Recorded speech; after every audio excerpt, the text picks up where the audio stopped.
500 round firing, 7 कत्ल, 70 गवाह और मुजरिम कोई नहीं, सजा किसी को नहीं होती है।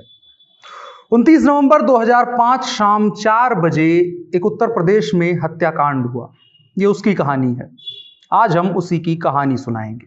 नमस्कार, मेरा नाम है अनुराग मिश्रा और आप देख रहे हैं जनता जंक्शन का खास कार्यक्रम जुर्म @8 PM, जो रविवार को शाम को आता है और आप जिसमें देश और दुनिया के अलग अलग हिस्सों की अपराध की कहानियां सुनते हैं।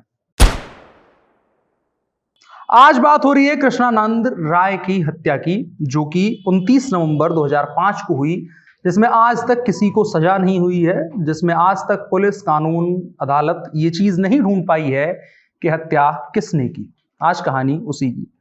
29 नवंबर 2005 की तारीख है, शाम 4 बजे कृष्णानंद राय अपने ही बगल के एक गांव में, जिस गांव का नाम था सियाड़ी गांव, वहां पर एक क्रिकेट मैच का उद्घाटन करके आ रहे थे। और आमतौर पर वो बुलेट प्रूफ गाड़ी में चलते थे, लेकिन गांव बगल में ही था और सड़क टूटी फूटी थी, इसलिए वो बुलेट प्रूफ गाड़ी में नहीं जाते हैं, सामान्य गाड़ी में जाते हैं। वापस लौट रहे होते हैं और अचानक से रास्ते में उनको घेर करके AK-47 से ताबड़तोड़ फायरिंग होती है। तकरीबन 500 राउंड फायरिंग होती है, जिसमें 7 लोगों की मौत होती है, जिसमें कृष्णानंद राय की मौत हो जाती है। उत्तर प्रदेश पुलिस के उनके 2 गनर होते हैं, उनकी मौत हो जाती है और उनके साथ साथ जो वहां की लोकल राजनीति के कुछ लोग थे, ग्राम प्रधान थे और भी लोग थे, उनकी भी उसमें मौत हो जाती है। इसका शक जाता है उत्तर प्रदेश के माफिया, सबसे बड़े माफिया मुख्तार अंसारी के ऊपर कि उन्होंने हत्या करवाई है।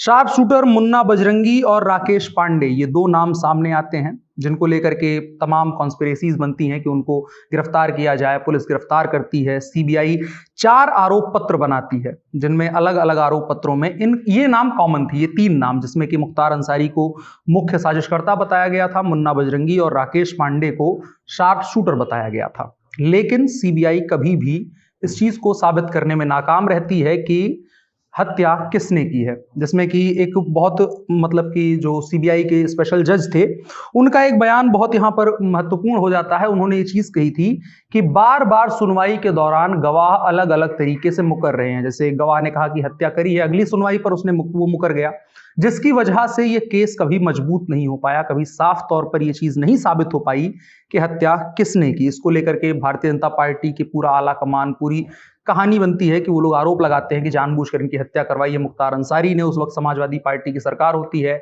मुलायम सिंह मुख्यमंत्री होते हैं, उनके ऊपर भी आरोप लगता है कि वो शह दे रहे हैं, ऐसा लोग कहते हैं। इस दौरान एक वहां पर DSP थे। ये कहानी जब हत्या हुई उससे पहले की कहानी है, शैलेंद्र सिंह। इन्होंने उत्तर प्रदेश में, इनका मुख्तार अंसारी के फोन टैप हो रहे थे और फोन टैपिंग में ये बात बार बार सामने आ रही थी कि वो इंडियन आर्मी के किसी भगोड़े से LMG लाइट मशीन गन खरीदने की डील चल रही है। शैलेंद्र सिंह उसको जा करके पकड़ते हैं अपने दम पर और उसके बाद उनके ऊपर सरकार से इतना दबाव बनता है कि उनको इस्तीफा देना पड़ता है। और वो इस्तीफे में साफ साफ लिखते हैं कि उत्तर प्रदेश पुलिस का अपराधीकरण हो गया है और पुलिस जो है वो अपराधियों के साथ में काम कर रही है। जब LMG नहीं पकड़ी जाती है, उसके बाद AK-47 का इस्तेमाल किया जाता है इस हत्याकांड के लिए, कृष्णानंद राय की हत्या के लिए। 67 गोलियां निकलती हैं जब इनकी बाद में पोस्टमार्टम होती है। कृष्णानंद राय के अकेले शरीर से 67 गोलियां निकलती हैं। तो अब सवाल उठता है कि हत्या हुई क्यों। तो इस हत्या के कई सारे कारण हैं, कुछ राजनीतिक हैं और कुछ व्यापारिक कारण हैं। लेकिन जो राजनीतिक कारण निकल करके आता है, ये जिस सीट से लड़ते थे, मोहम्मदाबाद की सीट से चुनाव लड़ा करते थे, वहां पर मुख्तार अंसारी का दबदबा हुआ करता था। पूरे पूर्वांचल पर मुख्तार अंसारी का इकलौता एक छत्र राज हुआ करता था। लेकिन कृष्णानंद राय के आने से खासकर उस इलाके में उनका पैठ कमजोर हुई, गाजीपुर के इलाके में। और धीरे धीरे जब इनकी मुलाकात ब्रजेश सिंह से हुई, जो उस वक्त उभरता नाम था माफिया के तौर पर, गुंडे के तौर पे, बाहुबली के तौर पे, जो मुख्तार अंसारी को सीधे तौर पर चुनौती दे रहा था, ये कृष्णानंद राय और ब्रजेश सिंह जब साथ में मिल गए तो मुख्तार अंसारी के लिए खतरा बढ़ता गया। मुख्तार अंसारी ने इसीलिए कृष्णानंद राय को रास्ते से हटाने की अपनी पूरी साजिश रची और कहानी आई। उसके बाद एक ऑडियो टेप का भी जिक्र आता है, CBI की चार्जशीट में भी इसका जिक्र आता है। हालांकि वो कोर्ट में कभी प्ले नहीं की गई, कोर्ट ने कभी प्ले करने का आदेश नहीं दिया। उस CD की कुछ कॉपीज बाहर आई हैं, वो कितनी प्रमाणिक हैं कितनी झूठी हैं उससे नहीं है, लेकिन उसमें 2 चीजें निकल करके आती हैं। गोसाईगंज से विधायक रह चुके हैं समाजवादी पार्टी के टिकट पर अभय सिंह, और उस इलाके में उनका काफी दबदबा है, गैंगस्टर उन पे लग चुका है। उनके और मुख्तार अंसारी के बीच की कन्वर्सेशन लीक हुई है, जो कितनी प्रमाणिक है ये चीज मैं पहले बता चुका हूं, उसके बारे में कोई है नहीं पुष्टि। उनके बीच की कन्वर्सेशन लीक होती है। उसमें अभय सिंह किसी जमीन के विवाद को लेकर के मुख्तार को फोन करते हैं और सामने से मुख्तार कहते हैं वो सब तो ठीक है, लेकिन मोहम्मदाबाद में कृष्णानंद राय और मुन्ना बजरंगी के बीच में फायरिंग चल रही है। और उसके बाद एक चीज कहते हैं, मुट्ठी में काट ली, मतलब जिसका मतलब मुट्ठी में काट लिया, जिसका सांकेतिक तौर पर समझा गया कि कृष्णानंद राय की हत्या हो चुकी है। उसके बाद मुख्तार जय श्री राम कहते हैं और वो कन्वर्सेशन खत्म हो जाती है। हालांकि वो कन्वर्सेशन कभी सबूत के तौर पर पेश नहीं की गई। ये तमाम कहानी थी कि जो हत्याकांड के दौरान चीजें हो रही थी। इसमें कुछ नाम बनाए गए जिनको अपराधी बनाया गया था, आरोपी बनाया गया था। अफजाल अंसारी, संजीव माहेश्वरी, एजाजुल हक, रामू मल्लाह, मंजूर अंसारी, राकेश पांडे और मुन्ना बजरंगी। मुन्ना बजरंगी की हाल के ही दिनों में उत्तर प्रदेश की एक जेल में हत्या कर दी गई। और जो बयान जितने भी लोगों ने इन लोगों के खिलाफ दिए, लगभग 70 से 80 गवाह थे। एक गांव में हुई थी हत्या, जाहिर था कि गवाह होते, लेकिन अधिकतर लोगों ने उस पूरी घटना में मौजूद लोगों को पहचानने तक से इनकार कर दिया। और जो लोग गवाह बने उनमें से कई लोगों की हत्या के आरोप लगे कि मुख्तार अंसारी ने उनकी हत्या करवा दी। उनकी पत्नी है अलका राय, उनकी तरफ से जो अभी विधायक है मोहम्मदाबाद की सीट से, वर्तमान में भारतीय जनता पार्टी के टिकट, उन्होंने आरोप लगाया कि गवाहों की हत्या की जा रही है, गवाहों के ऊपर दबाव बनाया जा रहा है और इस केस को एक नतीजे पर नहीं पहुंचने दिया जा रहा है। तो 29 नवंबर 2005 शाम 4 बजे का ये हत्याकांड, जो कृष्णानंद राय हत्याकांड के नाम से जाना जाता है, इसके बारे में आज तक कोई रिजल्ट पे कोई नहीं पहुंचा है।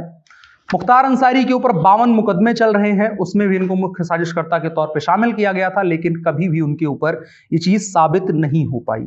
इसके अलावा मुख्तार के ऊपर जो 52 मुकदमे चल रहे हैं उनमें एक और हत्या है, जो कि इसी इलाके से अवधेश राय एक थे, उनकी भी हत्या हुई थी। ये हत्या 2005 में इनकी हुई थी कृष्णानंद राय की, और उससे पहले ये हत्या हुई थी लगभग 96 या 92, सही तारीख सही साल नहीं याद है, 96 या 92 में उनकी हत्या हुई थी। उस मामले में भी यही तरीका अपनाया गया था, यही तमाम चीजें, पब्लिक प्लेस पर उनको मारा गया था। उनके परिवार की तरफ से भी मुख्तार के ऊपर आरोप लगे और कभी उस चीज को साबित नहीं कर पाए वो लोग। मुख्तार पंजाब की जेल में बंद थे, उनकी पत्नी बार बार अपील करती रही सरकार से भी कि उनको वापस लाया जाए, और प्रियंका गांधी को भी इन्होंने पत्र लिखा। चूंकि प्रियंका गांधी की सरकार है, पंजाब में कांग्रेस की सरकार है, इसलिए उन्होंने पत्र लिखा कि मुख्तार को यहां लाया जाए और उससे उनके ऊपर दबाव बनाने में आसानी होगी और कहीं ना कहीं न्याय मिलने में आसानी होगी। लेकिन प्रियंका गांधी ने उनके पत्रों को अनदेखा किया।